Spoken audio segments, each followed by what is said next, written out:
Fala galera! Acabou a primeira fase da Copa São Paulo de Futebol Júnior e tivemos uma coisa bem curiosa.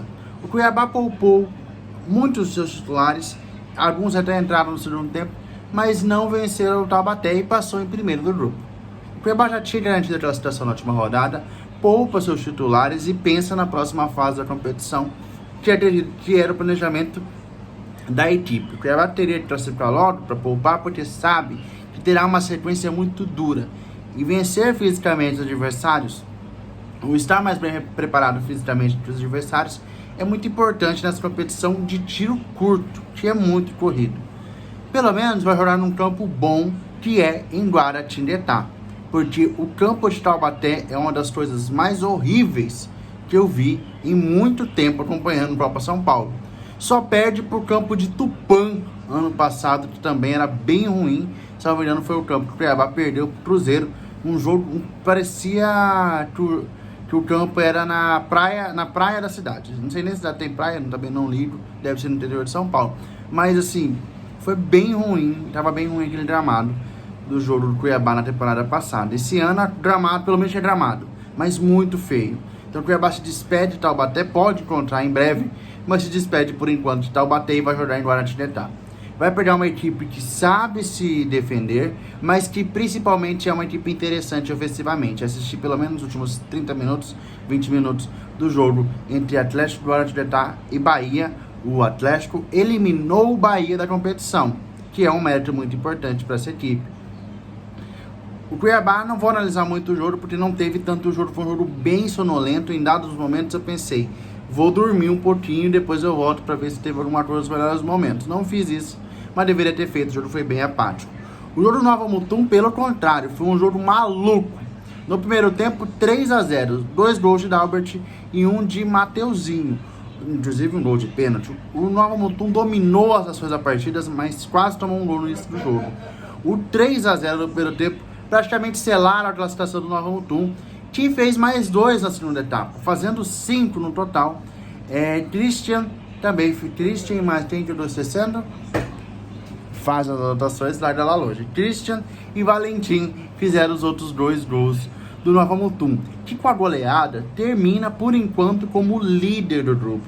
Vai ter de esperar, já está 1-0 para o Cruzeiro enquanto estou gravando esse vídeo aqui. Mas o Cruzeiro vai ter que tirar uma boa quantidade de saldo para passar em primeiro.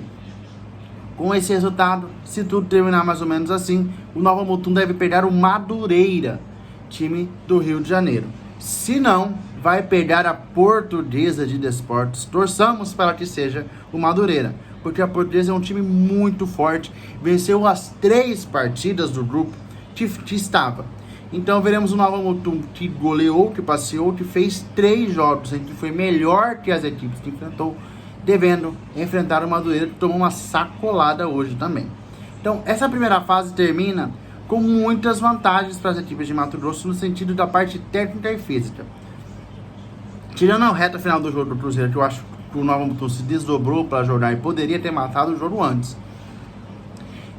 Foi um jogo que o Nova Mutum saiu melhor fisicamente, o Cuiabá também saiu melhor fisicamente.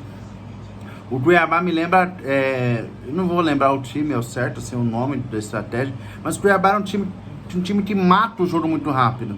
5 minutos, na verdade 3 minutos, mais ou menos, 5 minutos, matou o jogo diante da Inter de Limeira. Estava perdendo por 1-0 e virou com muita velocidade.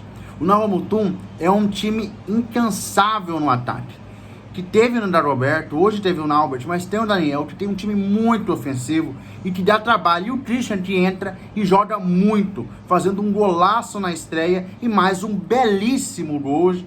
Parecia que tinha 30 anos, um experiente jogador de ataque, o jogador do Nova Mutum. Tem uma expectativa alta.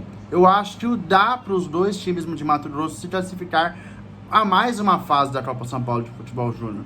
Mas o Cuiabá vai ter um jogo dificílimo jogar em Guaratinguetá. A torcida lotou o estádio pela manhã, hoje, com uma enorme pressão, xingando os jogadores do Bahia, caçando confusão, de certa forma, provocando, que é uma coisa que a gente não vê tão forte na Copa São Paulo, A gente não viu em Taubaté, que é uma cidade mais tradicional de futebol, que tem uma equipe mais tradicional, mais forte, que já esteve mais tempo na Série A do Campeonato Paulista, apesar do Guaratinguetá também ter feito boas campanhas.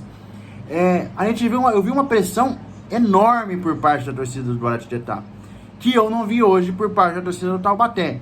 Então o Cuiabá vai ter uma prova de fogo jogando em Guaratinguetá. A cidade de Nova Mutum e Madureira provavelmente não está definido, se tudo se desenhar como isso.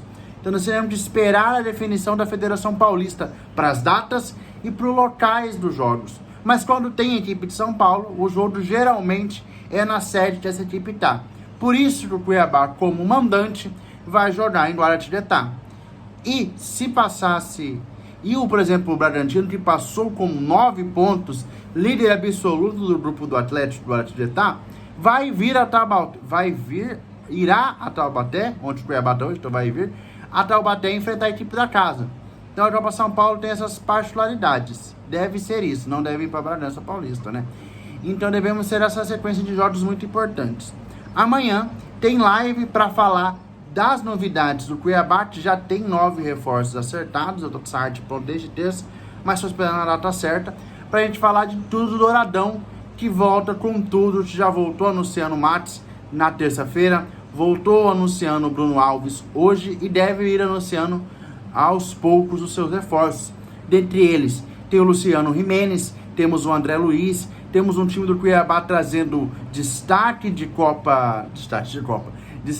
Prêmio Puskás, jogador destaque da Ponte Preta, que tentou, a Ponte Preta fez de tudo para tentar ficar com ele, não conseguiu.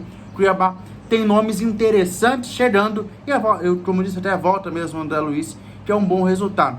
O Cuiabá agora tem que manter o quê? Não perder suas principais peças. Uma preocupação da diretoria desde o primeiro dia de Série A, porque tem em seu elenco peças fortes, jogadores de mercado. O Walter segue há 6 temporadas, tirando essa, tentando investidas de times grandes do futebol brasileiro. 3 anos de Cuiabá, 4 anos de Corinthians. Desde essa reta final de contrato, o Walter teve muitas chances de deixar o Cuiabá, ou até mesmo o Corinthians lá atrás. Então essa é a principal meta do Cuiabá por enquanto. Mas esse foi o vídeo da Copinha. Então amanhã tem tudo para falar do Douradão na temporada 2024. É isso. Novidades vão sendo anunciadas a partir de sábado aqui no canal Coruja. Valeu.